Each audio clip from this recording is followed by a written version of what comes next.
The Great Famine Commemoration Concert will be broadcast live from the National Concert Hall at 9:30 tonight here on One. But now to the Wednesday matinee, a trio of wonderfully atmospheric stories from Somerset Maugham.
Somerset Maugham once told us that he has never pretended to be anything but a storyteller. It has amused him to tell stories, and he's told a great many. Now, those of us who helped to make these three into a film are happy once again to pay tribute to a great writer. Here he is to introduce Trio. Well, ladies and gentlemen, if you see me facing you once again in this unaccustomed role for me, you only have yourselves to blame. If you hadn't liked the 4 stories we showed you in quartet, we shouldn't have been encouraged to show you 3 more. Of course, we know it's a risk to try to repeat success, and we have to leave it to you to judge if we've been well advised or not.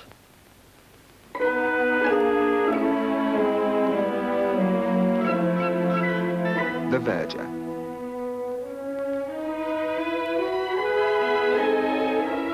On an afternoon in May 1924, there was to be a christening at St. Peter's, Neville Square, a church much favoured by the fashionable for these ceremonies. The verger, Albert Foreman, was ironing his second-best gown for the occasion. During his 17 years of service, he'd had a succession of these gowns, but he'd never been able to throw them away. And so they lay wrapped in brown paper in a bottom drawer in his bedroom.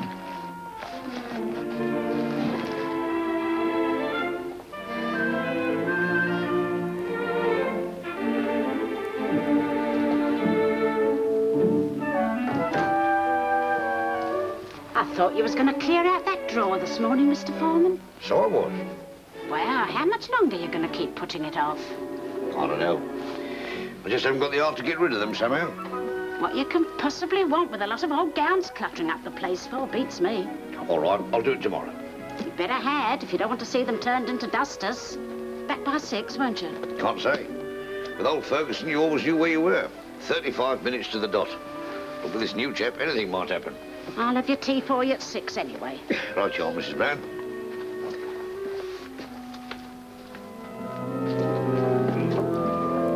Thank you. What a job. Thank you. Thank you, Verger. Very nice service. Thank you very much, sir.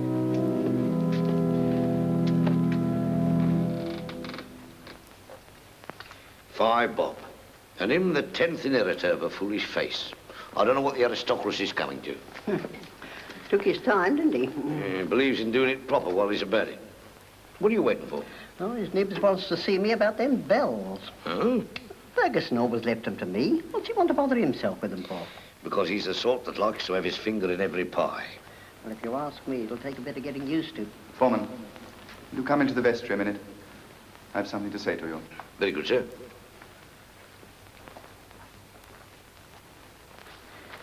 Very nice christening, I thought, sir. Funny how the baby stopped crying the moment you took him. I've noticed they very often do. After all, I've had a good deal of practice with them.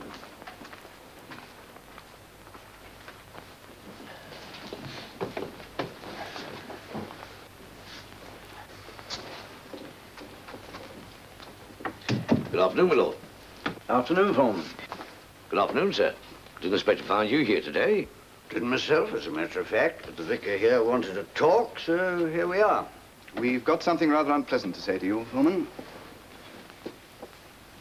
You've been here a great many years. I think his lordship and the general agree with me that you've always fulfilled the duties of your office to the satisfaction of everybody concerned. Admirably, admirably. Thank you, sir. But a most extraordinary circumstance came to my knowledge the other day. I felt it my duty to impart it to the church wardens. I discovered, to my astonishment, that you can neither read nor write. The last vicar knew that, sir. He said it didn't make no difference. He always said there was a great deal too much education in the world for his taste. It's the most amazing thing I ever heard. Do you mean to say that you've been verger of this church for 17 years and never learned to read and write? I went into service when I was 12, sir. The cook at my first place tried to teach me once, but I didn't seem to have the knack for it. And then, what with one thing and another, I never seemed to have the time. Don't you ever want to write a letter? The lady I lodge with is quite a scholar, sir. And if I want to write a letter, she writes it for me. It's not as if I was a betting man. Well, I've talked the matter over with these gentlemen, Foreman, and they agree with me that the situation is quite impossible. At a church like St. Peter's, Neville Square, we cannot have a verger who can neither read nor write. No, sir. Oh, please understand that I have no complaints against you. You always do your work quite satisfactorily. I have the highest opinion, both of your character and your capacity. But we haven't the right to take the risk of some accident which might happen owing to your lamentable ignorance. I see, sir. It's a matter of prudence as well as of principle. I never took to him, not from the first. They made a great mistake ever giving him St. Peter's. Didn't the others say nothing? No, he jockeyed them into it, but I could see they didn't like it. So I should hope. He nagged them into it. That's what he did. You're going to let yourself be put upon without making a fuss? I don't know, Mrs. Brown. I have my pride, even if I can't read all right. What are you going to do? Sleep on it and decide tomorrow.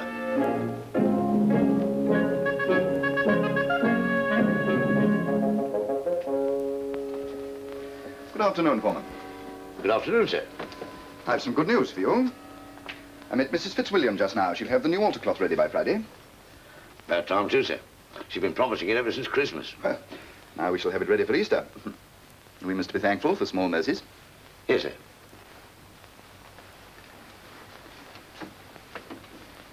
Well, now, Foreman, have you thought over our little talk yesterday? Yes, sir. Well? I'm very sorry, sir. I'm afraid it's no good. Oh, come now, Foreman. That's not the right spirit. I'm too old a dog to learn new tricks, sir. I've lived a good many years without knowing how to read or write, and without wishing to praise myself. I think I may say I've done my duty in that state of life in which it has pleased a merciful Providence to place me. And if I could learn now, I don't know as I'd want to. You've quite made up your mind? Quite, sir. In that case, Foreman, I'm afraid you'll have to go. Yes, I quite understand. I shall be happy to hand in my resignation as soon as you've found someone to take my place. Albert had never troubled with such questions before. The vergers of St. Peter's, like the popes in Rome, were there for life. He'd saved a tidy sum, but not enough to live on without doing something. It occurred to him now that a cigarette would comfort him, but his packet was empty. He decided not to take his usual way home, but wandered into a street in search of a tobacconist. It was a long street, but he couldn't find a shop that sold cigarettes. There was no doubt about it, he'd have to go home without one.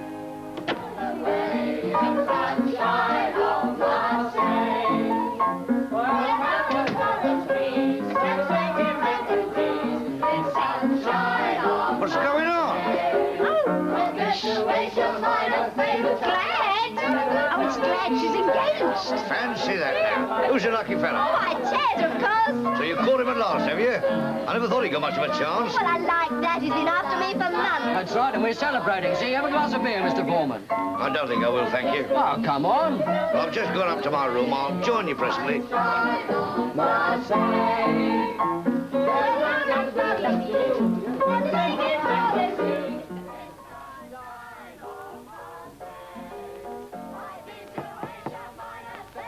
Come in. Oh, I am sorry, Mr. Foreman. I knew the minute you came in. It's that vicar, isn't it? Giving me the sack he has. After 17 years. Whatever are you going to do now? I don't know exactly. But I've got a sort of an idea on the way home. A funny thing happened. I wanted a packet of fags. And I had to walk over half a mile before I found a tobacconist. What's so funny about that? Well, I can't be the only chap who's walked along them streets and wants a fag. I shouldn't wonder but what a fella might do very well somewhere around there. Tobacco and sweets, you know. I've got a bit of money saved up. I've got half a mind to buy a little shop and see what happens. You do have ideas, I must say, Mr. Foreman. That's not the only one. I've got another. What's going to happen to you now Glad's getting married? Well, Ted'll come and live here, of course. Glad's got her own room. It only means buying a double bed. Oh, that'll make trouble, that will. A young fella like Teddy doesn't want his mother-in-law living in the house. I'll tell you what you ought to do. You ought to marry again, Mrs. Brown. Who'd want to marry an old woman like me?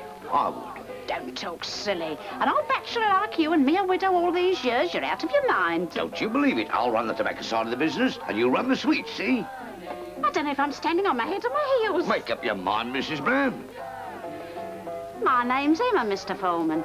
That's good enough for me.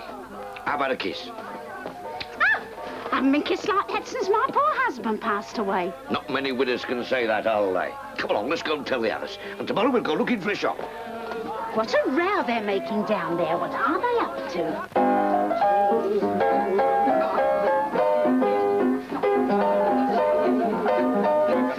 Stop the music! I've got an announcement to make.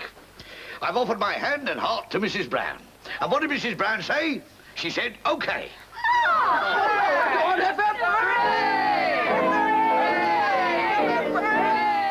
The next day, Albert and Emma went along the street and by good luck found a little shop to let that looked as though it would exactly suit them. 24 hours later, they'd taken it, and within a month, Albert Foreman was set up in business as tobacconist and newsagent. Very nice, too. All we want now is a few customers. Give him time, Emma. Can't expect to do much business the first day we open. Oh, look, there's a man at the window. Oh, just one of them window shoppers. Told you so. I'm as nervous as the day we were married, Mr. Foreman. Not so much of the Mr. Foreman. We've been married a month now, and it's high time you started calling me by my first name, and that's Albert. I know. The fact is, I've called you Mr. Foreman for 11 years. I can't get out of the habit now. I expect I'll call you Mr. Foreman till the day I bury you. All right, have it your own way. All I can say is it would sound a bit funny if somebody heard you saying to me in the middle of the night, "Get to your own side of the bed, Mr. Foreman. You'll have me on the floor next." I don't anticipate anyone being in my bedroom in the middle of the night, Mr. Foreman. And I shouldn't have thought you did either. Penny for suckers, please. Got a penny? Of course I have. Emma, get a penny with the suckers for the gentleman.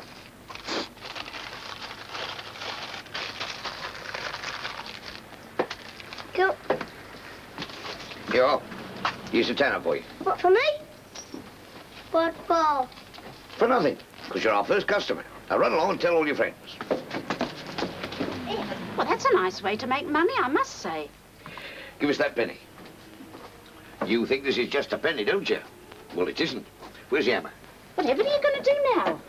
I'm going to nail this penny to the counter. And when we've made our first 1,000, I shall have it mounted for you to wear as a brooch. And I thought I was marrying a quiet, respectable man.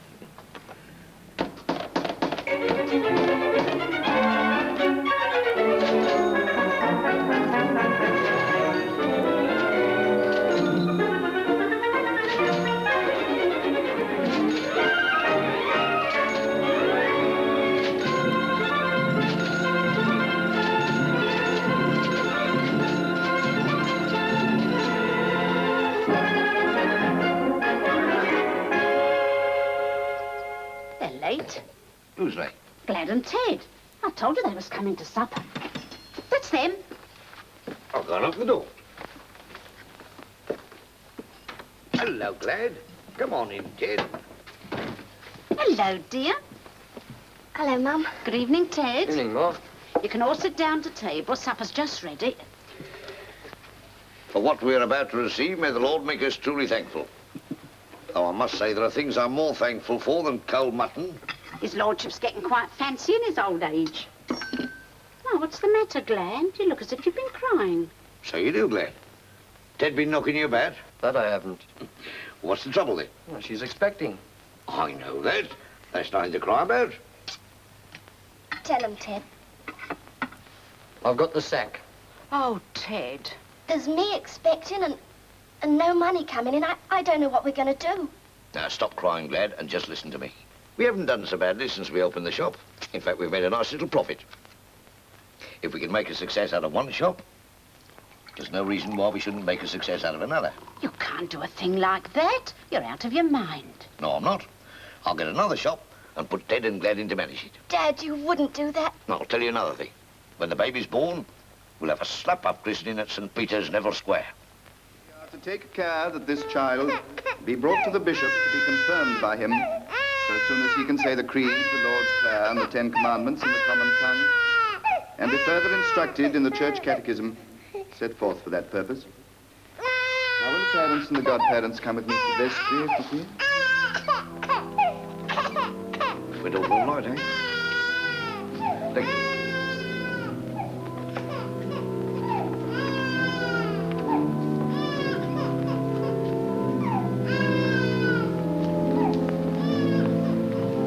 It is Foreman, isn't it? Yes, sir. I thought it must be. I hardly recognized you.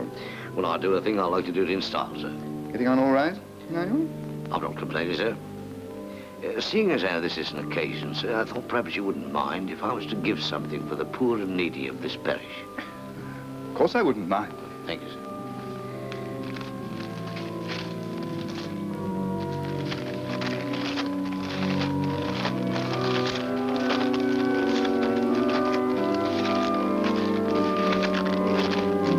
£50, sir. Albert's second shop, like the first, had been a success. It now occurred to him that if he could run two, he could run half a dozen. So he and Emma began walking about London. And whenever they found a long street and no tobacconists and a shop to let, they took it. In the course of 10 years, he'd acquired no less than 10 shops. And he was making money hand over fist. He went round to all of them himself every Monday, collected the week's takings and took them to the bank. One day, he was making his usual call.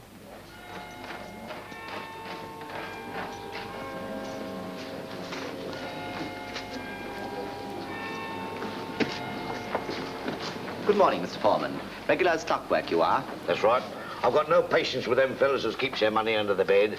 Asking for trouble, I'll call it. The manager would like to see you before you go. He asked me to let him know when you looked in. Well, what's the matter? Nothing wrong, is there? No, of course not. He only wants a word or two with you, that's all. Well, banks do go bust, don't they? Not this one, Mr. Foreman. I think he's free now. I'll just go and see.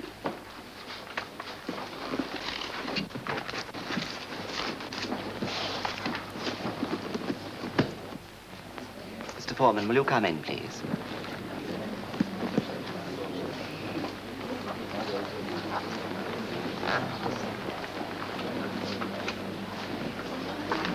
Good morning, Mr. Foreman. I was expecting you.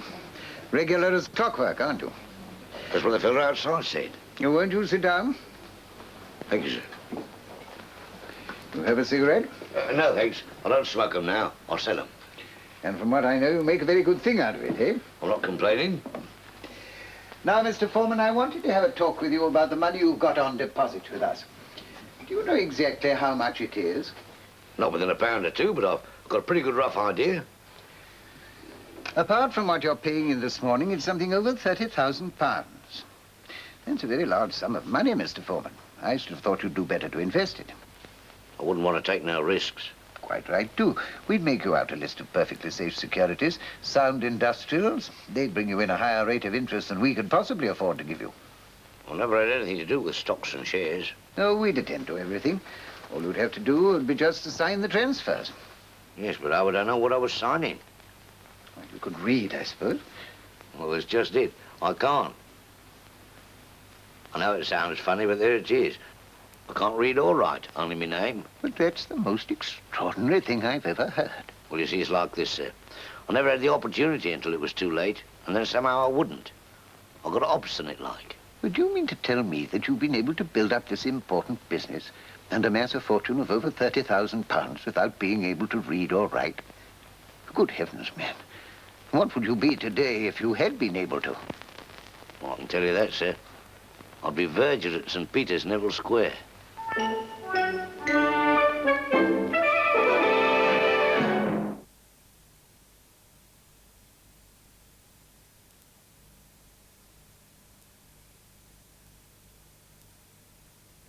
Mr. Noel, I believe, is a story of my own invention.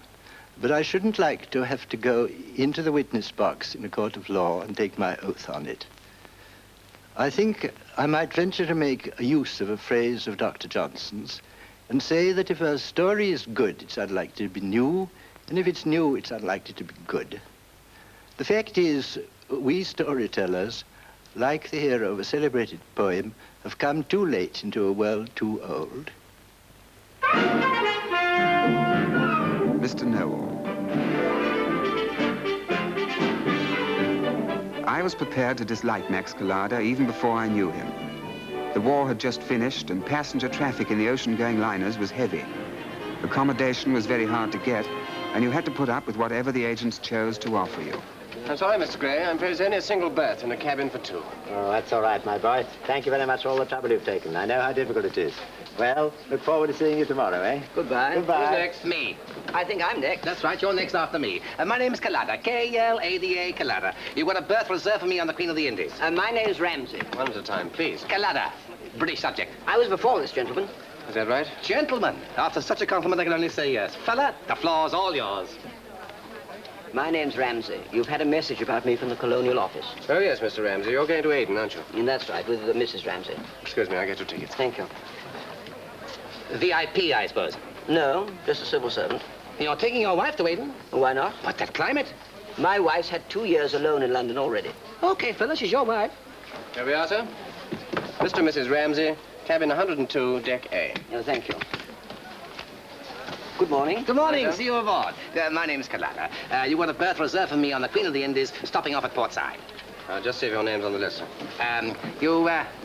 You like a cigar? Hmm? I don't smoke, sir. Oh, you don't know what you're missing. I get them made special. Same fellow what makes for the Aga Khan and Winnie. I'm afraid, Mr. Clouder, we can't get you on the Queen of the Indies. Oh, yes, you can. I'm afraid not, sir. You see, we have 1 cancelled berth and 7 ahead of you on the waiting list. Then where's your boss, huh?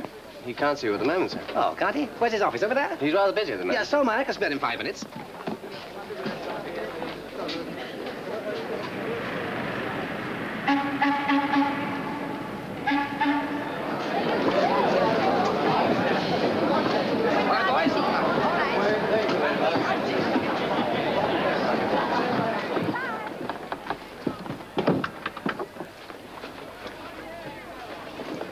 You look after me.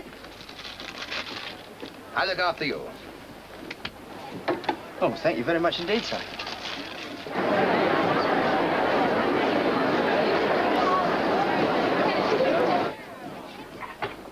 Who am I sharing with, Stuart? Mr. Collada, sir. Oh, a foreigner, eh? No, sir. English. At least that's what he says he is. Thank you, Stuart. Thank you, sir. Good heavens.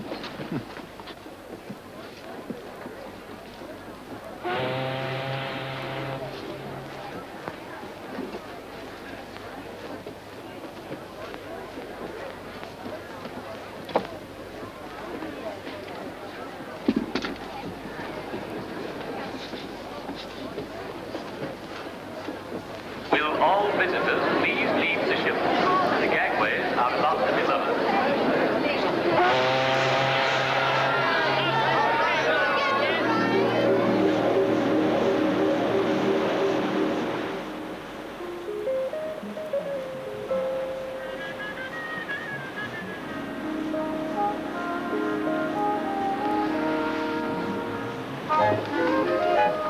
Nice day.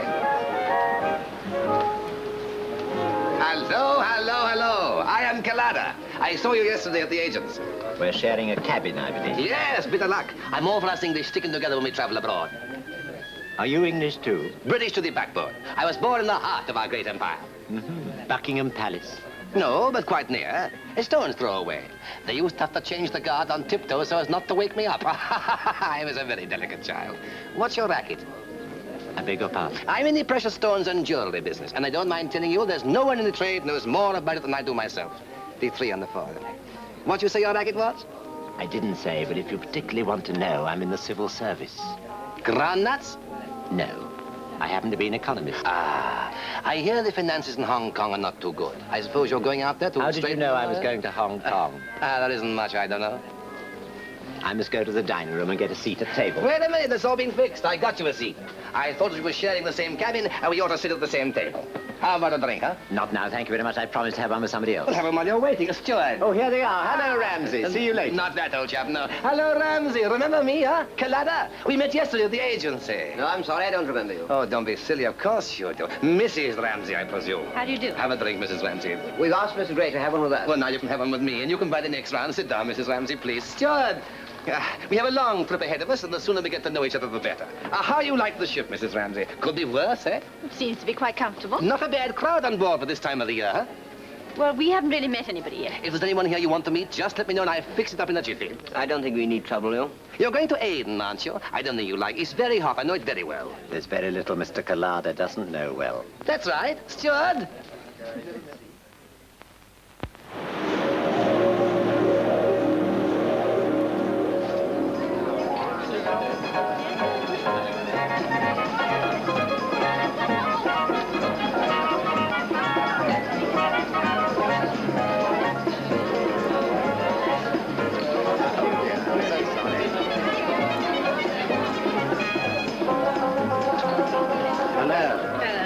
Good morning. How's your friend Collada? I think I'll probably have to murder him before the trip's out. He's awful. Oh, dear, here he comes. Come on, darling. Hello, fella. Rounding up. Having a breath of fresh air. I got your ticket for the day's sweep. You don't really want one, you know. Oh, must be a sport. You never know. Besides, you might win. I want a couple of bucks from you for the sport. A couple of what? Oh, 10 shillings. I got it all organized. Would you believe it? They didn't want to have a fancy dress ball, but I soon talked them into it. Oh, Bewley, I've got you down for the ship's concert. Yes, but I shall have to try my songs out with the piano. Of course. He's a singer. Can you play the piano? Matter of fact, I can a bit. Or will you play for him? No. Oh, but England expects every man on board will do his duty. Yeah. I'm going to do card tricks. You know there's nothing I dislike more than card tricks. Oh, wait till you see mine. I can make a pack of cards, do anything I want. As a matter of fact, I've had to give up gambling. It wasn't fair on the other players. I know too much about cards. Mr. Know-All, eh? It's funny how that name's got around. But I ask you, what sort of a trip would it be without me, huh? You certainly are the life and soul of the party. I know I am. I'm not conceited, but I'm the most popular man on this ship, and I can't help knowing it. How about the snifter before lunch, huh? Very well. Here's your couple of bucks. Oh, thank you. Steward?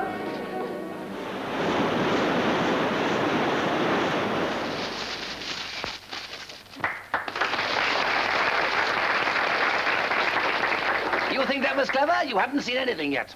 And now, ladies and gentlemen, for the grand finale. I'm going to show you a trick that only 4 men in the world can do, and I taught the other 3. Now, for this trick, I shall need the assistance of 2 members of the audience. And to show you I don't mind who they are, I'm going to pick them out myself. Mrs. Ramsey, will you be good enough to lend me your services? And you, Mr. Fellows? No, Mr. Collada, Oh, please. come along now. Don't be shy. Nothing to be shy about. I'm not shy, am I? Now, give him a big hand, ladies and gentlemen.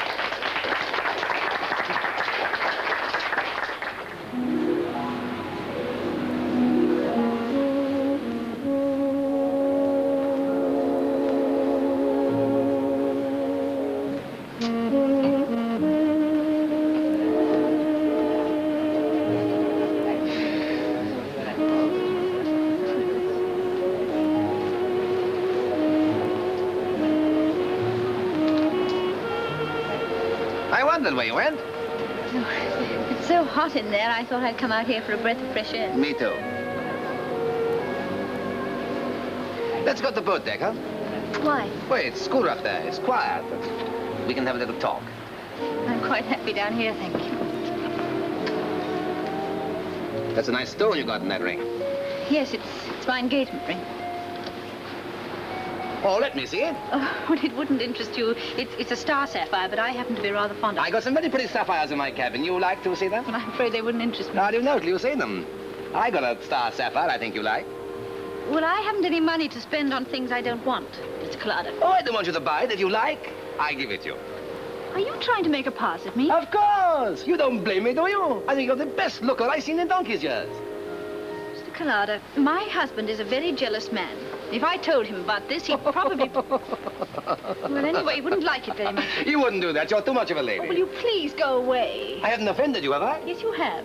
Very much. I can't think why. What I do? If a fella falls for you, he can't help it, can he? After all, it's very flattering for a fella to fall for you. You can't deny that. Depends on the fella.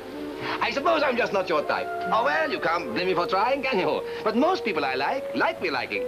Yes, I suppose you do have your triumphs. There's no accounting for taste. No ill feeling. Not on my part? No, of course not. Why should there be? That's the spirit. Good night. Good night. God bless.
Tie my tie, will you, for me, darling?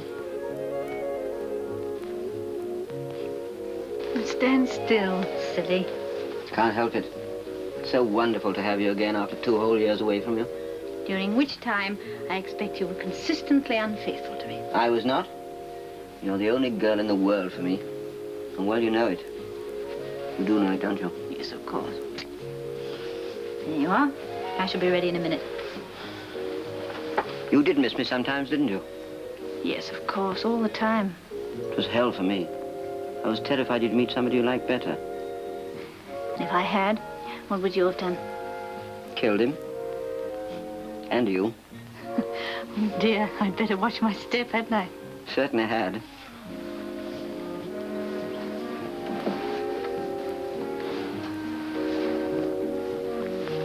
Those are new, aren't they? Yes, do you like them? They look very expensive. Don't know how you do it on what I give you. They didn't cost much. £8, as a matter of fact. Really? Yes, I got them in one of those places in Oxford Street. Well, nobody would ever know. Oh, well, that's a relief anyway. Come on, we're late enough already.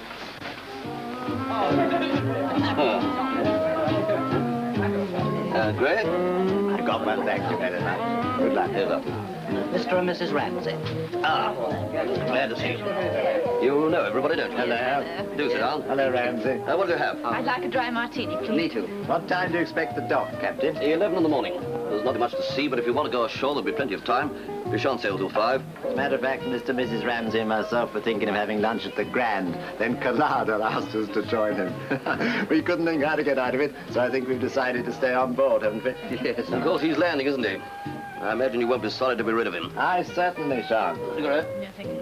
Huh? Thank you. Do you know, he's got his good points. Those prizes for the fancy dress dance he bought himself. Uh-huh. Chief steward says they must have cost a packet. He's generous enough. You have to fight him to let you pay for a drink. Yet he's managed to make himself the most unpopular man in this ship. He really is terrible, and you know you can't snub him. No, you could kick him out of the house, slam the door in his face, and it would never occur to him that he wasn't welcome. I suppose as he's leaving tomorrow, I really should have asked him into cocktails this evening. But I simply couldn't bring myself to. He is quite impossible. Mr. Collard. Hello there! Not barging in, am I? But that fool of a steward didn't give me your invitation. Cigar? Thank you, I'm smoking. Glad to see you. What do you have? Scotch and soda. I always stick to the liquor of my native heath. Hello? Hello? Hello? Very well. Please. So you're leaving us tomorrow, Mr. Collado. Best of friends must part, you know. I'm going to Cairo to look at a pearl necklace that one of these Pasha fellas may be willing to sell, providing he gets a good price. Aren't you afraid that these cultured pearls will put you fellows out of business? They'll never do that. They'll never affect the market for real ones. As a matter of fact, I'm going to Japan to look into this cultured pearl racket. Darn clever, these Japs. They tell me not even an expert can distinguish between real and cultured. That's what they always tell you.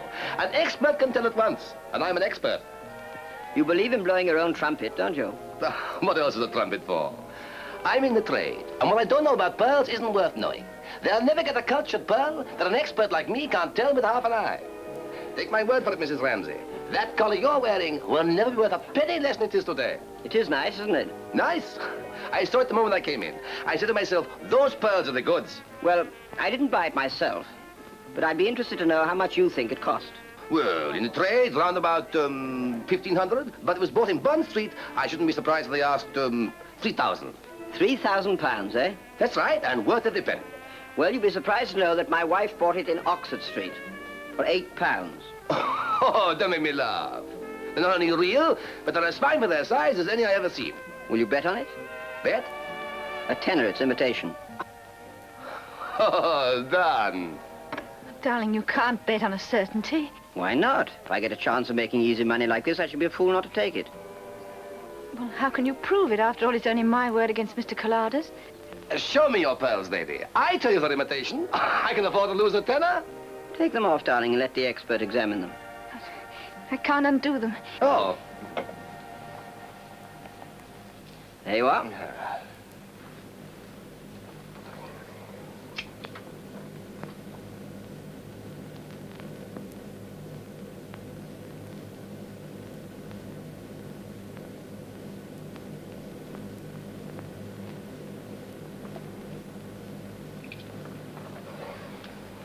I was mistaken. They're imitation. If they hadn't been, I should have had a serious talk with my wife. Perhaps that will teach you not to be so cocksure another time, Mr. Know-all. Never mind. We all make mistakes.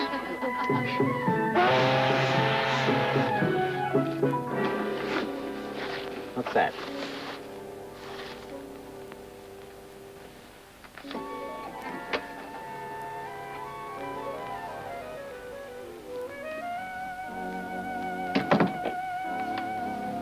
It's for you. For me?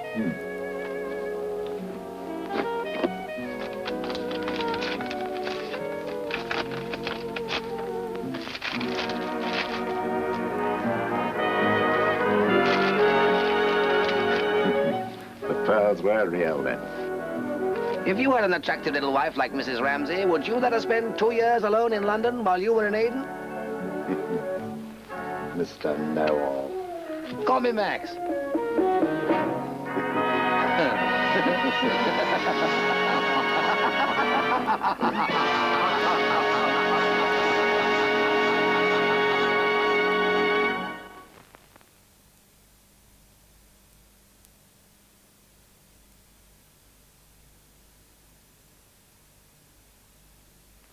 The sanatorium is a story founded on my own experiences, and if you like to take the character of Ashenden as a flattering portrait of the old party who stands before you, with perfect liberty to do so.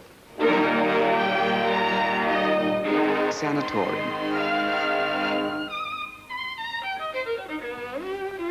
Ashenden had contracted tuberculosis of the lungs, and since at the time there were reasons that made it difficult for him to travel to Switzerland, the specialist he saw in London had sent him to a sanatorium in the north of Scotland.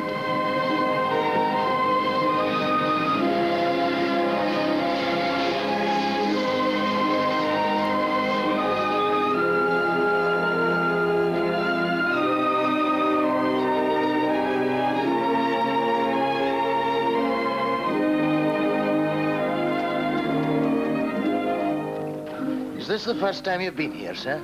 Yes. I thought I hadn't seen you before. You say that as though most of them come back again.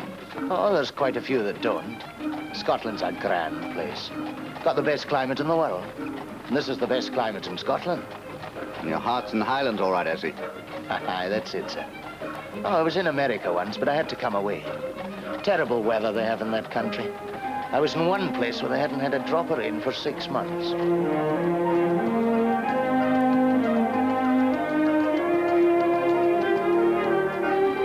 That's it, sir. Up there on the hill yonder, behind the firs. Oh, yes, big place. Ah, it's a real house, all right.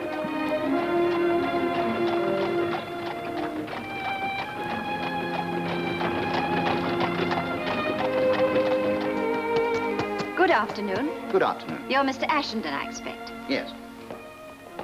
I'm Miss Harding, the matron. Dr. Lennox is waiting for you. Good.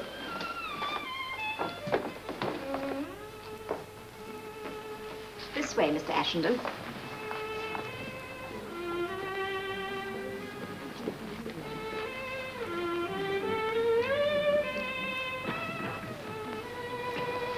He's quite handsome, isn't he?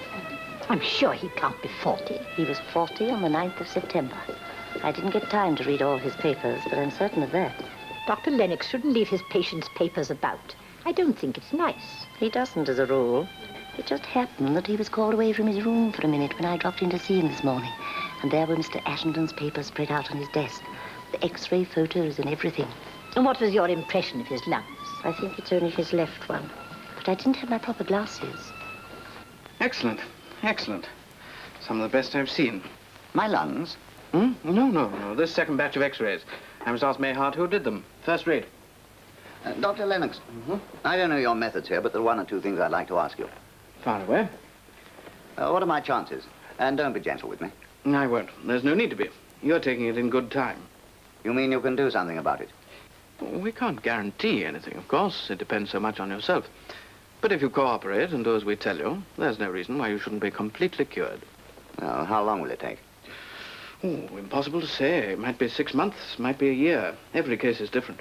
If you'd asked me, I should have said he was sound as a bell. He didn't look like an ordinary consumptive. Oh, but he isn't. It isn't hereditary. His grandfather died of heart at 83. And his father had a rhomboid. A rhomboid? Yes. But a rhomboid's a thing they use in drawing lessons. Well, that's what his father died of. Unless it was my wrong glasses. I'll show you to your room. You'd better go to bed right away. Go to bed? But I haven't had a day in bed since I had measles when I was 9. Well, now you're going to make up for it by having 6 weeks. 6 weeks? Not a day less. Well, what am I supposed to do all day? Eat, sleep, and read. Is that all? Isn't it enough? Well, I shall want a lot more books. Oh, we've a grand wee library here. I'll get you a few to be going on with. That's very good of you. Not a bit. I once read a story of yours that changed my whole life. Who's that playing? Oh, that'll be Mr. Campbell. He's your next-door neighbor. So I hear. Don't you like music? In moderation? They do say Mr. Campbell only plays to annoy Mr. McLeod up above in number 26. Apparently he succeeds. Oh, they're a pair, those two. But you get used to them. We all have. There. Kitty, bye.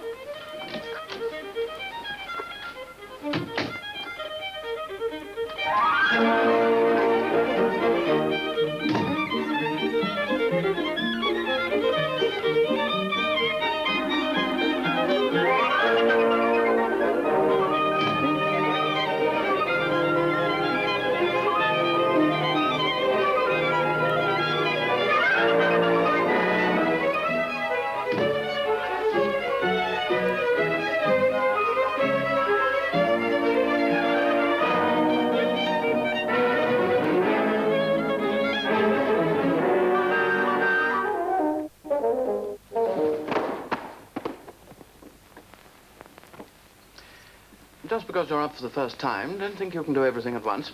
Take it easy for a day or two, and don't exert yourself. Not even for a walk? No, not even for a walk.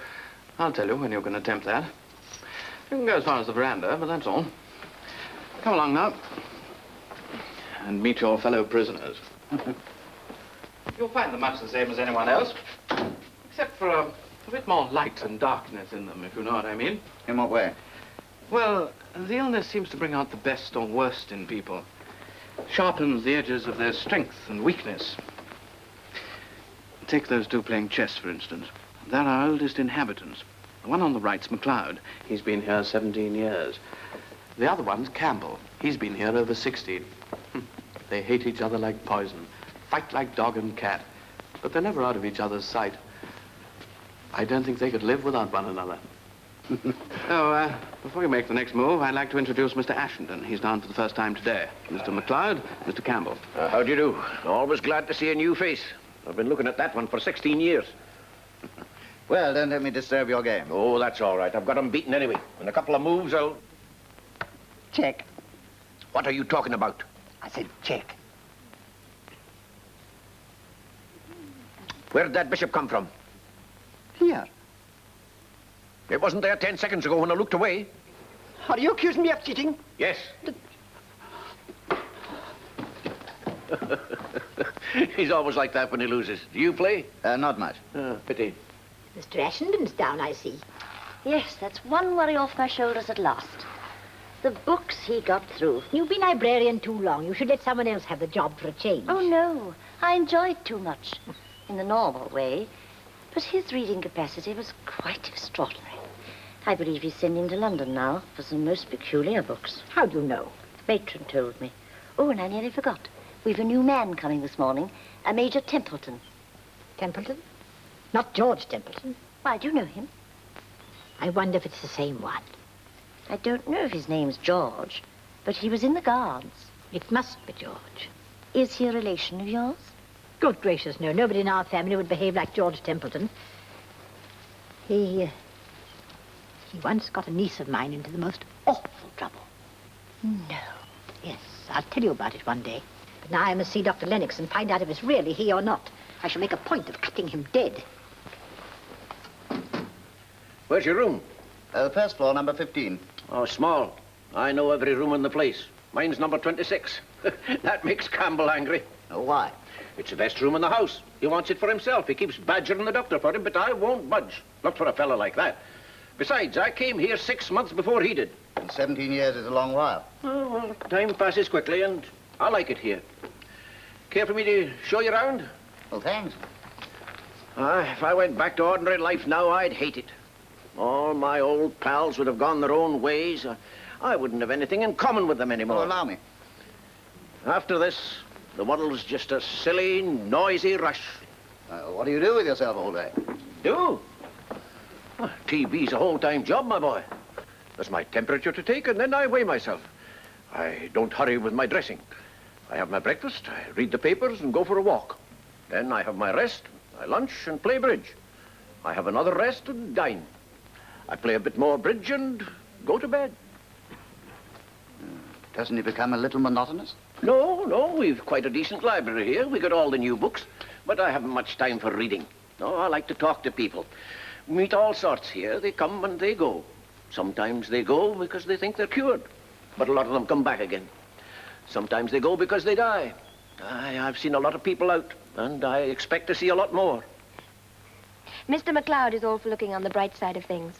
Aye, with a smile on my lips and a tear in my eye. Burns. That's Scott. Oh, well, it was one of them anyway. Miss Bishop, this is Mr. Ashenden. How do you do? How do you do? She's English, but she can't help that. How long have you been here? Only 2 years. Dr. Lennox says I'll be all right in a few months' time and I can go home. Don't be silly. Stay where you're well off. That's what I say. Good morning. Good morning. Major Templeton, That's right. will you come along in?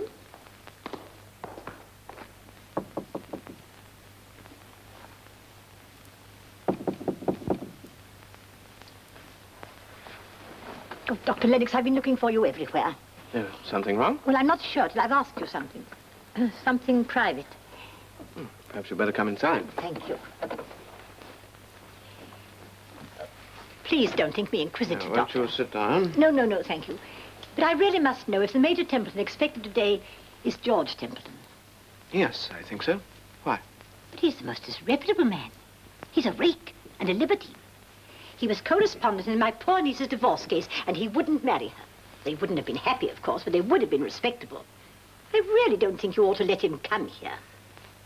Mrs. Whitbread, Major Templeton's morals are no concern of mine or of anyone else's in this sanatorium. As long as he is under this roof, he is my patient, and I shall do my utmost to bring him back to health.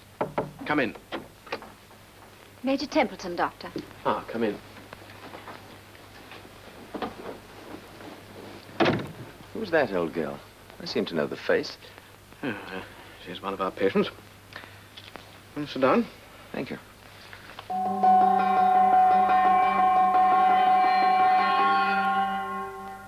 I always like to get in before the rush. Where does one sit? Do we have regular places? Oh, yes, yes. Of course, you can't expect to get the best table yet. That's a matter of time. I expect you've got a pretty good one by now. Aye, with Campbell. With Campbell? It's easier that way. He's got a filthy temper, and I'm the only one that can deal with him. Mr. Ashenden, I put you over here next to Miss Bishop. You'll be all right now. This is Mr. Ashenden. Yeah, we've met. Mr. and Mrs. Chester. How do you do? Did you have a good walk? Well, I'm not allowed anything as daring as that for a day or two, but it looked lovely country. It is beautiful, isn't it? Henry and I got right down to the river this morning. Didn't we, dear? Yes. Mrs. Chester isn't a patient. She's our guest for the day. Are you staying here? No, in the village. I come once a month from London for the weekend. Well, that's a long way, isn't it? Yes, but it's worth it to see Henry. Every time I come, he seems so much better. Don't you think so, Miss Bishop? Oh, yes, much better.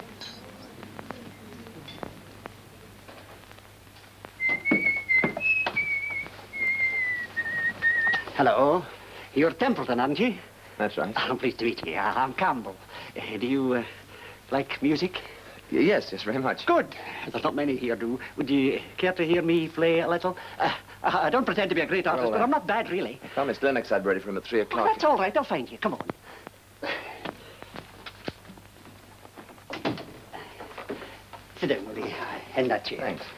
I'll play a wee piece of my own composition, but go directly at Borgie, won't you?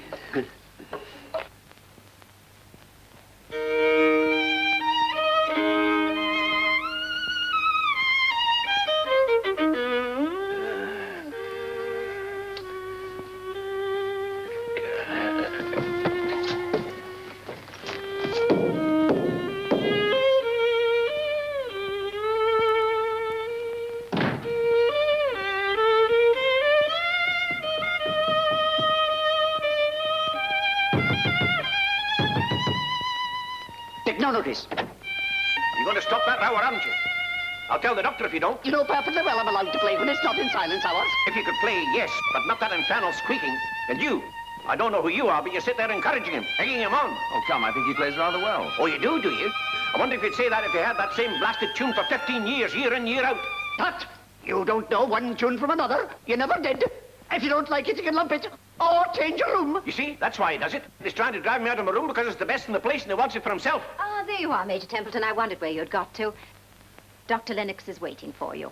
Coming, matron.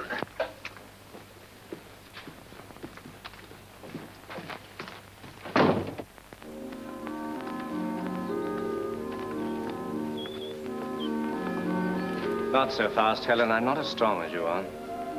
Sorry, dear. Would you like to rest a bit? We've got all day. You've got all your life. For the present, dear, we've only got the weekend. Don't let's spoil it all by quarreling again. I don't know why you wanted to waste the money. We really can't afford it. I'm glad you mentioned money. That's what I really wanted to talk to you about. I thought there was a catch in it. Oh, Henry, please. I'm sorry, dear. What is it? Sit down, dear. Do you remember the Austins? They went to India 3 years ago. Yes, why? Well, they're back, and they can't find anywhere to live. There's only the two of them. I thought it might be a good idea if we let them have half the house. They pay decent rent, and you wouldn't have to let Tom help us. I know how that worries you. Well, dear, what do you think? Why ask me? I thought we ought to talk it over. After all, our home's always meant so much to us. Our home's nothing to do with me anymore. It is, Henry. It's as much yours now as ever it was. All your things are there, just as you left them. Well, throw them away, give them away. I'll never use them again. Don't, Henry. You're right to think about your future and plan for it. But leave me out. Just seem to enjoy hurting me. Well, you shouldn't begrudge me that little pleasure, my dear. I shall be dead soon, and you can go on living for years and years, and have a good time. It's not fair, Henry. Everything that's humanly possible is being done for you here. Then why don't they take more notice of me? Why don't they bother when my temperature goes up? Because they've given me up. They know it's a waste of time. They know I'm for it. There's no need to torture yourself like this. Why should this happen to me? Why? It's cruel and unjust. I could understand it if I'd led a wild life, played around with women, kept late hours. I should have deserved it then. But I haven't done any of these things. It's monstrously cruel. Lots of people here are worse than you are, Henry. Much worse. Oh, come on. It's not like you to be so full of self-pity. You're just like all the rest of them. Come on, jolly him up. Pretend it's not as bad as it is. But I know what the truth is. They can't fool me. Look, Henry. Shall I let the Austins have the horse or not? I don't care what you let them have, as long as you leave me in peace. I only want to be left alone. Strange how the Chesters quarrel. I hear he looks forward to her visit so eagerly it's almost pathetic. And now that she's here... Anticlimax, probably. Cigarette? No, thanks. Strictly forbidden, doctor's orders. Same here. Lennox tells me if I don't give him up, he'll give me up. Well, one can live forever, and I've had a thundering good time. In the army? No, you are, aren't you? I was. Retired 3 years ago. Cramped my style. I've had a lot of fun since then. What sort of fun? Oh, you know, racing, hunting, shooting. South of France in the summer. It's a great place for the girls. So I've always heard. I like it pretty. It's one of my weaknesses. You married? No. I'm not either, and I don't intend to be. I like my freedom. Good afternoon, Mr. Ashenden. Oh, hello. Who's that? Miss Bishop. Easy on the eye. I wouldn't try anything there if I were you. Why? Oh, she knows her way around. She's not as unsophisticated as she looks. How did you find that out? I had a talk with her after lunch. She's been in one sanatorium or another for the last 8 years, poor kid. I wonder if she'd like someone to hold her hand and be a big brother to her. I wonder.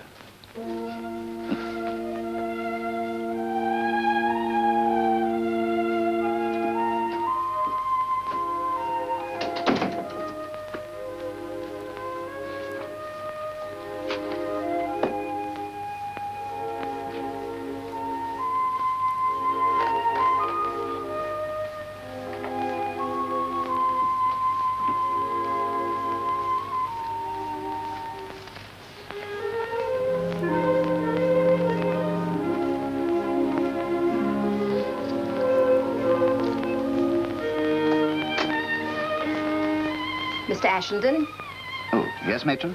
7 o'clock bedtime. Oh, so early? So late, you mean. You should have been in bed at 7, not just going. By the way, has anybody seen Major Templeton?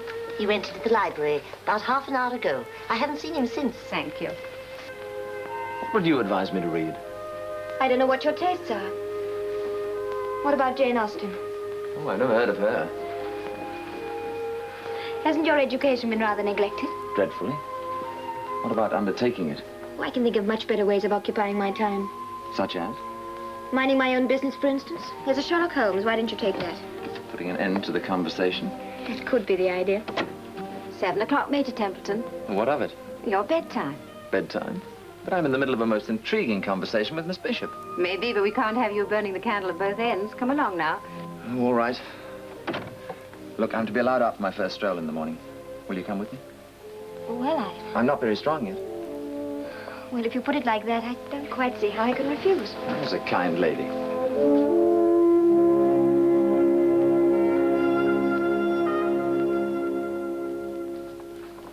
Oh, hello. You going down to the village? Just to get my bag, then I have to catch my train. Can I come with you as far as the gate? I'm not allowed any further yet. Please do. How long have you been coming up here like this? 2 years. It's over 2 years now. Henry got wet one evening trying to finish some digging before the winter. We'd just bought an extra bit of land to make a little currant garden. He caught a cold and, well, it turned to this. He's getting on all right now. Do you really think so? I'm so terribly worried. You mustn't be too unhappy about him. It's a long, slow business. I know I shouldn't talk about it, but, well, I can't help it.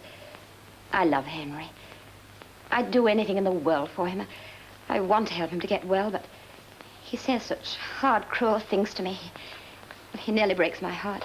I think you're very patient with him. It must be very hard. But I'm sure it's only because he's ill. Thank you. We used to be so happy together. We had things to talk about all day long, but now we're only together this one weekend a month. Everything I say makes him angry and impatient. But when he's well again. How can he get well when he's so terribly unhappy? You see, his home was everything to him. Here, he's nothing. He doesn't read or play cards, and the people here aren't really his kind. He just broods over his illness. You won't think any the worse of him for what I've told you. Oh, no, of course I won't. He's such a good man, really. Until this illness, I don't think an unkind or ungenerous thought ever entered his head. I'm sure it'll come all right. Well, this is as far as I can go. When shall we be seeing you again? I'll be up just before Christmas, Friday the 23rd. I shall look forward to seeing you. If you could have a chat with Henry occasionally, I'd feel so much happier. Of course I will. Don't you worry. Thank you. Well, goodbye till Christmas, then. Till Christmas.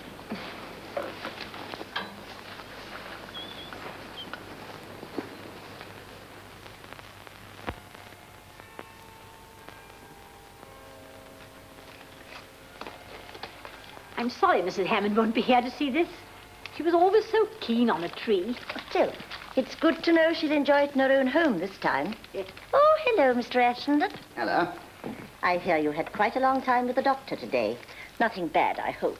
Oh, no. Just my monthly checkup, that's all. Satisfactory? Quite. If all goes well, I shall be out of here by the spring.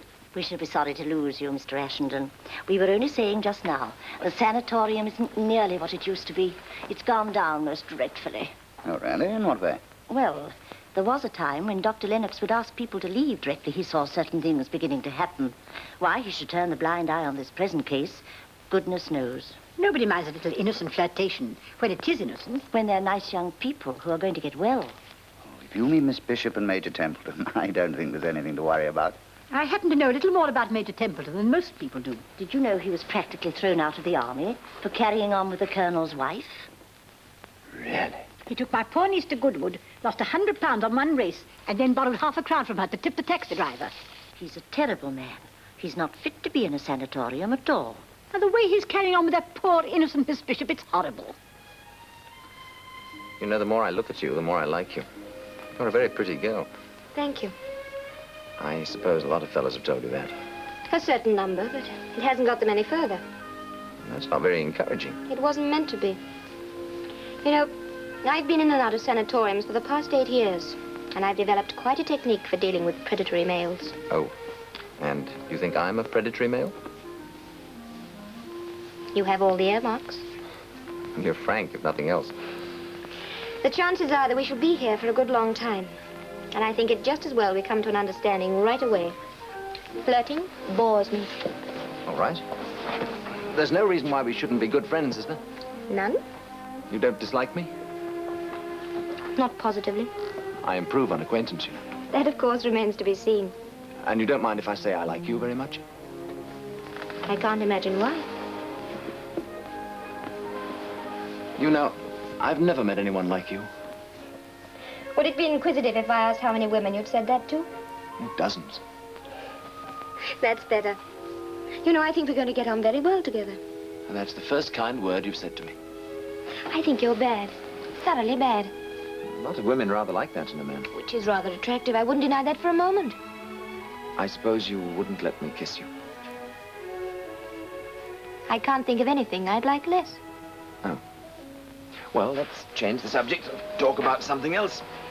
Yes, let's.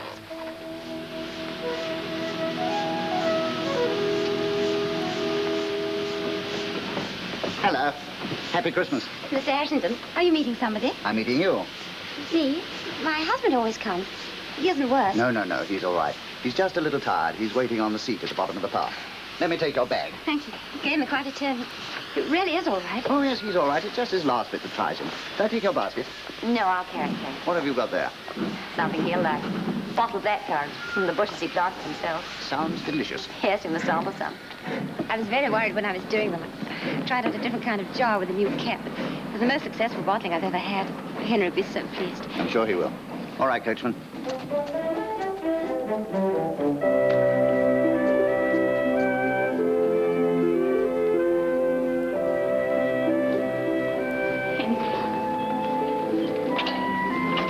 Hello, dear. Henry, dear.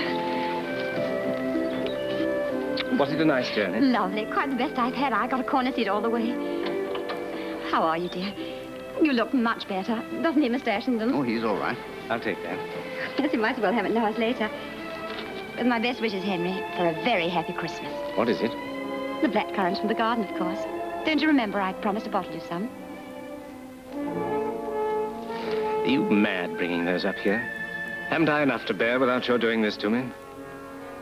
I'm sorry, Henry. What have I ever done to you to make you come torturing and tormenting me? I'm sorry, dear. I didn't think. You didn't think. This time you did think.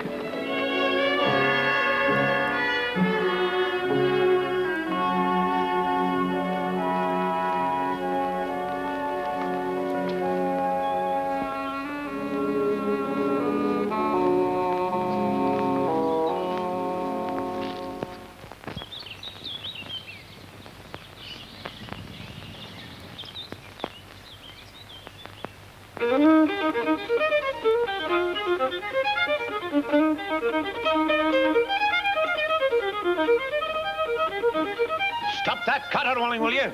I can't hear myself think.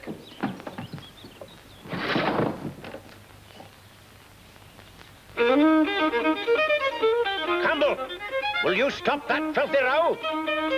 Do you hear me? Stop it!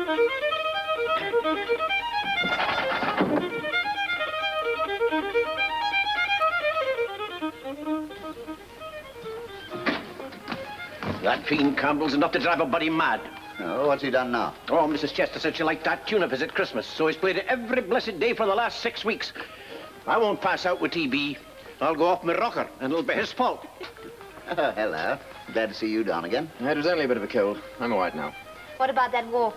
Only as far as the wood, I'm afraid. Doctor's orders. Never mind. It's better than nothing. Mr. McLeod, would you mind finishing the game for me? I've nearly beaten him.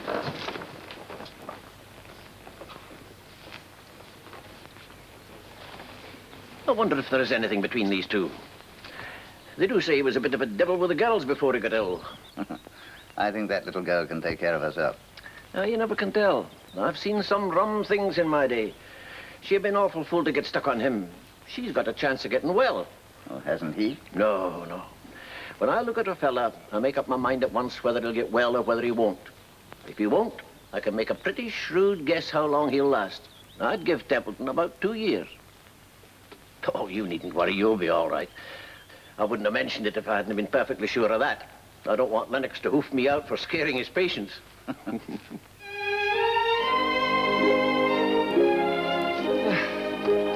You're not tired, are you? I'm never tired when I'm with you, Evie. You know, when they told me I'd got to come up here, I never thought I could stick it. I'd be bored stiff. You've made it for me, Evie. I think I've never been as happy before. As long as you're here, I'm prepared to stay forever. Don't talk such rubbish. It's only because you're feeling so much better. No, it isn't only that. I suppose it hasn't escaped your notice that I've fallen in love with you. Would you take my advice? Always.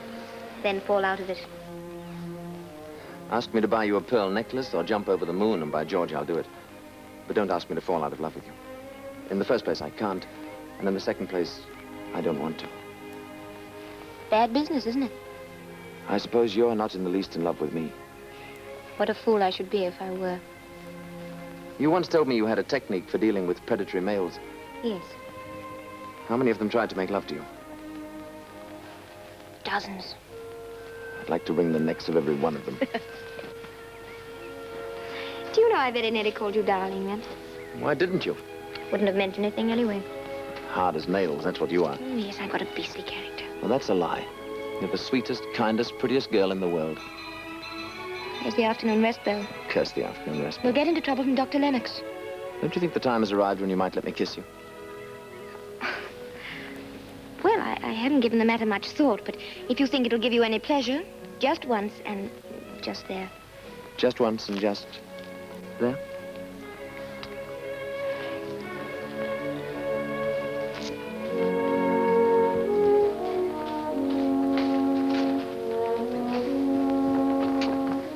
Hello there. Good afternoon.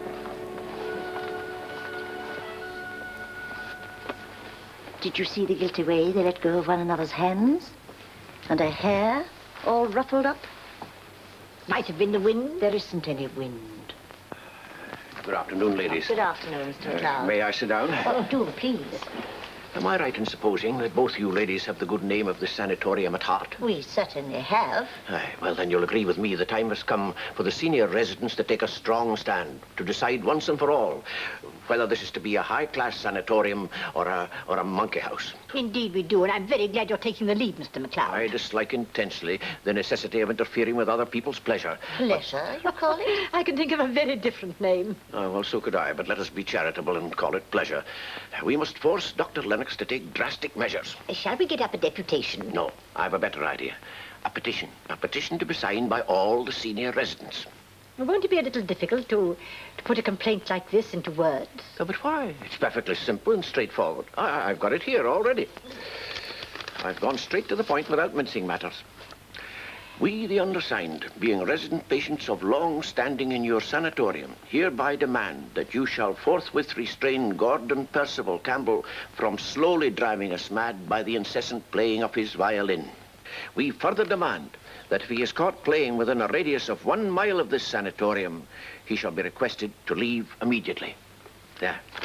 Now, if you two ladies will just sign it, eh? But what has Mr. Campbell's violin got to do with it? Do with it? Well, that is it. But we thought you were talking about Miss Bishop and Major Templeton. But why should I? They don't play violins. But you must have noticed the disgraceful way they're carrying on. Well, what does that matter? It doesn't keep you awake. I wouldn't dream of interfering as long as they do it in silence. And I wouldn't dream of stopping poor Mr. Campbell from playing his violin. I like it. But those other two, do you realize they spent the entire afternoon in the woods together? If you and Campbell spent a few afternoons in the woods together, you'd both be better occupied. Let me give you a cup of tea, dear.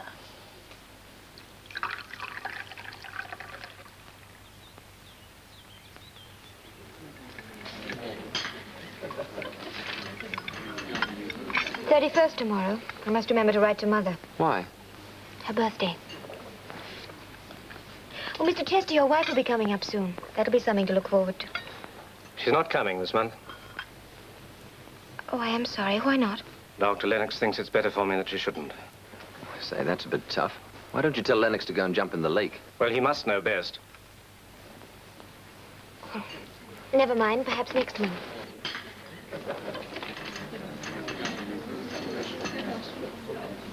I'm terribly sorry. You'll miss her visits dreadfully. I asked Lennox to write and tell her not to. Oh, but why? Because I can't stick it anymore. I spend the whole month looking forward to her coming, and then when she's here, I hate her. Oh, come now. I do resent so awfully having this beastly disease when she's strong and well. It maddens me to see the pain in her eyes. What's it matter to her, really? I'm sure it matters a great deal. Well, they pretend to care, but they're jolly glad it's you and not them. Don't you think you'll make her unhappy by not letting her come? She'll have to put up with that.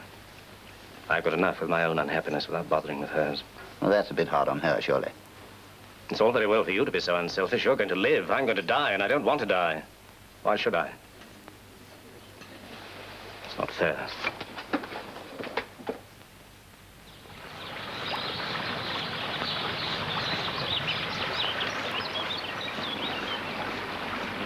You know, I'm sorry for Chester. He doesn't seem able to stand up to things like the others. Oh, that's because he's sorry for himself. You know, they say suffering ennobles, but it's not true. As a general rule, it makes men petty, querulous, and selfish. Oh, I haven't noticed that much here. Oh, here. What about suffering in the sanatorium? Slight fever that goes with TB excites rather than depresses, you know? By the way, when am I due for another checkup? Oh, come along in tomorrow. Better make it the afternoon. Oh, don't worry. You're all right. I'm hanged if I am. Oh, what's the matter? I haven't had a bite for 2 hours. Now, this is the one taken the day you came. You see the band patch? Here. Hmm? Now, this is last week's. You see? It's completely healed up. Good. Well, when are you going to throw me out? Oh, give it another month, and then you can go home. Unless you're thinking of settling down here for the next 17 years, like our friends Campbell and MacLeod. You know, I owe a lot to those two fellas. They've done more for my cure than your treatment. They're the best comic turn we've had here for years. Come on, come on. Give me time to think. Think you've been thinking all night if I'll let you. You know you've no more clubs. Leave it on the table. You played it. I've not played it till it's covered. You picked it up when you saw my king. It's my trick. It's game all, and MacLeod's called the Grand Slam doubled. Redoubled. I redoubled him. Don't get excited, MacLeod. Take it easy. Take it easy, you say. Take it easy. I've wanted a Grand Slam all my life, and now I've got it. A Grand Slam doubled and redoubled. Play that off on your blasted fiddle. You're a bad loser and a worse winner, but then, of course, you're a MacLeod. No, I don't mind your silly insults now. All my life I've wanted this, and thank heaven it's a Campbell I've done it on. All right, Templeton. I've got him. Give me a hand, Ashenden, will you?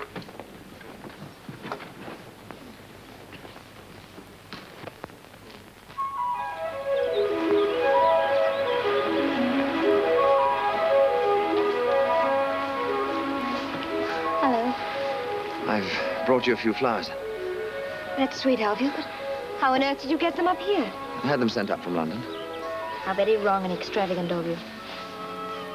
They do smell sweet. Evie, would it surprise you if I asked you to marry me?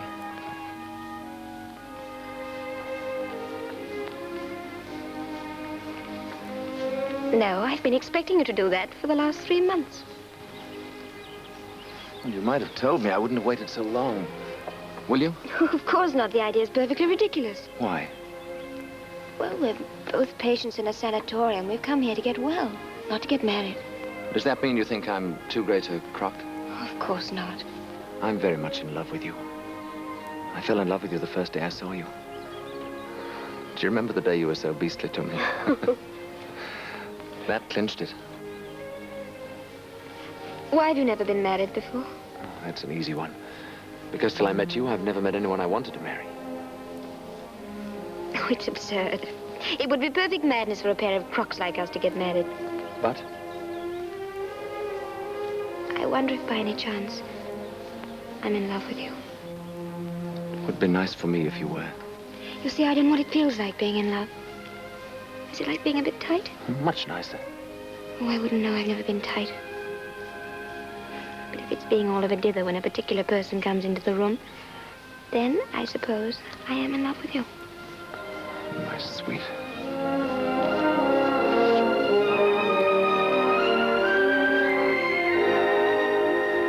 I've been so lonely all these years. Me too. Yeah, I was too much of a fool to know it.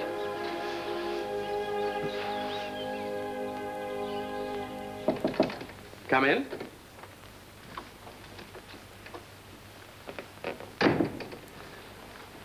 Oh, hello, Campbell. Oh, you don't look very happy. I'm not. Oh, what's the trouble? I thought all your worries were over. You've got MacLeod's room now? Aye. It was about that I wanted to see. I've been up there all the morning, but I'd like to go back to my old room, if you don't mind. Oh, good heavens, man. You pestered me for years to let you have MacLeod's room. You pestered me to get him out of it so that you could have it, and now, George, you come here saying you don't want it. I know. Dear, oh, dear. Look, Campbell, you are a funny chap. Why don't you ever play a violin now? I haven't heard you play it since MacLeod died. It's no fun anymore. I used to get a kick out of playing because it made the poor chap angry, but now nobody cares whether I play or not. Oh, I'll never play again. Oh, nonsense. You used to say that you couldn't live if you didn't play.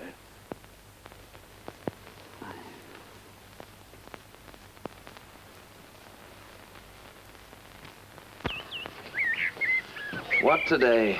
Grand, isn't it? Spring's here at last. Yes, there are snowdrops out there in the woods. You're off, I hear. Yes, a couple of weeks.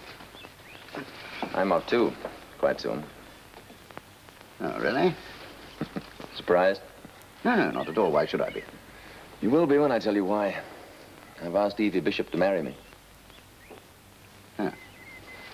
What did she say? She said it was the most ridiculous thing she'd ever heard in her life. I was crazy to think of such a thing. Well, you must admit that she was right. Quite. She's going to marry me just the same. Now you're looking at me like those two old ladies. Has Lennox passed you as fit? I don't need a doctor to tell me I'm fit. I never felt better in my life. Fresh air, quiet life, and Evie. What more could a man want to put him on his feet again? Are you really in love with her? It's a rum thing at my time of life, falling in love with a decent girl. It's the last thing I've ever expected of myself. You know, I always thought girls, decent girls, I mean, shocking bores. But she isn't. No, she's charming.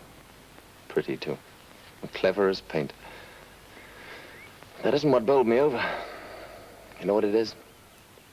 It's ridiculous when you come to think of it. An old rip like me. Virtue. The last thing I ever wanted in a woman. Surprises you, I suppose. No, no, not at all. You're not the first rake that's fallen for innocence. It's just middle-aged sentimentality. Dirty dog. Well, what does Lennox say about it? I don't know yet. Evie thought it was a good plan to have a checkup, and I did the same. I made a lot of tests and took some x-rays. He had to tell us about it at 4 o'clock this afternoon.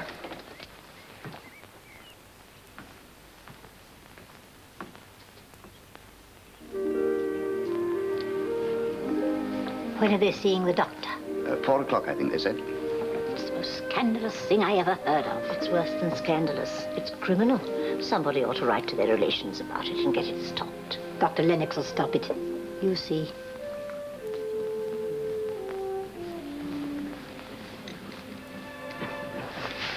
Put that away.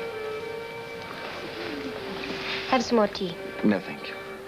Yes, I will.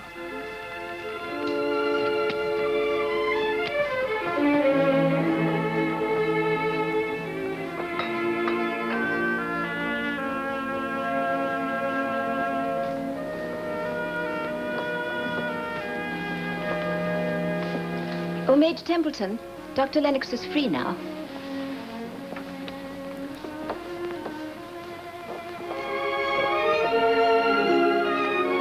Good luck.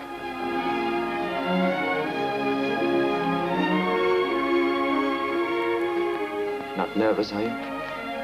No, not a bit. Liar. I'm no more nervous than you are. I've got good reason to be. It means all the world to me. Don't say things like that. You'll make me cry. Hang it all, I can't help it if I'm so much in love with you I can't see straight.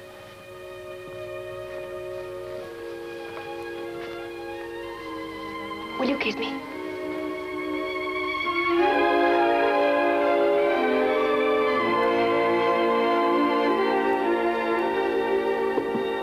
Come in. When? Let me see. Yes, I can do that. Yes, I'd love to. Well, it's very good of you to ask me. Come along in, sit down. I won't be a minute. Huh? Oh, yes, I can easily get away for a couple of days. My assistant's first rate. Yes. Well, I'm looking forward to it very much. All right. Goodbye. Chap I know has just asked me over for a couple of days fishing. He's got the best salmon in Scotland. Well, now, I've got the whole story here. Results of the tests, x-rays, and everything. Would you care for me to go over them in detail? No, there's no need for that. You understand them better than we do. All we want to know is whether we can get married. I'm afraid it would be very unwise. How unwise? Well, I'll tell you the facts, and then you must decide for yourselves. I don't think Miss Bishop will ever be strong enough to lead a normal life. But if she goes on living as she has done for the past 8 years... In the sanatorium? Yes. Then there's no reason why you shouldn't live comfortably. If not to a ripe old age, at least as long as any sensible person wants to live. The disease is quiescent. If you marry, if you attempt to lead an ordinary life, the infection might quite well flare up again. What the results of that might be, no one can foretell.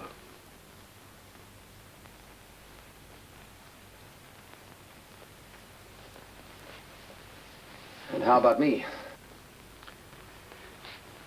Your case is different. I wouldn't be as brutal as this if I could avoid it, Templeton. But since you've asked me, I must tell you. If you marry, you'll be dead in 6 months.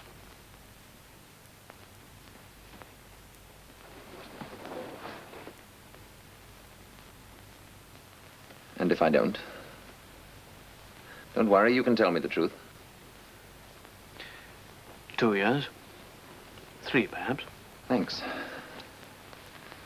That's all we wanted to know.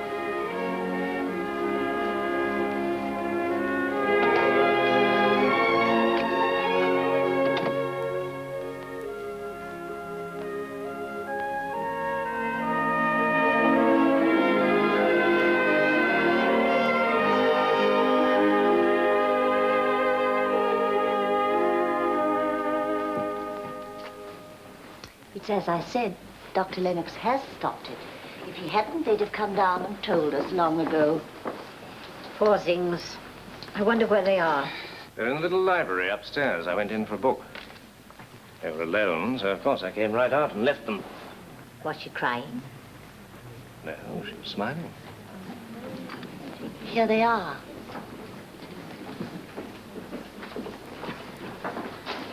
What's the matter with you two? You're looking as pleased as Punch. Oh, nothing very much. We're just going to be married. You're not. But we are. Well, when's it to be?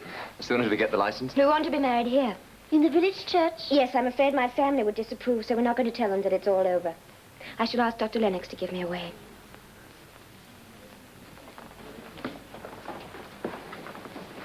Mr. Chester, I would so much like your wife to come to the wedding. Do you think she would? Well, Do please ask her. It's kind of you to want her. I'll write today. Thank you.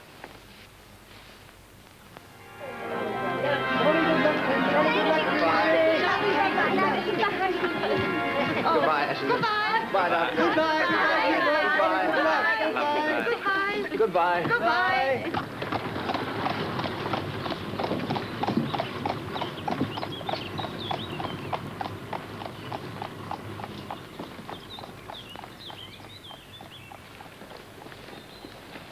I've been unkind to you, my dear. I want you to forgive me. I knew you didn't mean it. But I did mean it. I wanted you to suffer because I was suffering. But not anymore. You don't have to say anything, dear. I understand. But I must say it. I want you to live and be happy. I won't resent anything anymore. Because I do love you. Oh, Henry.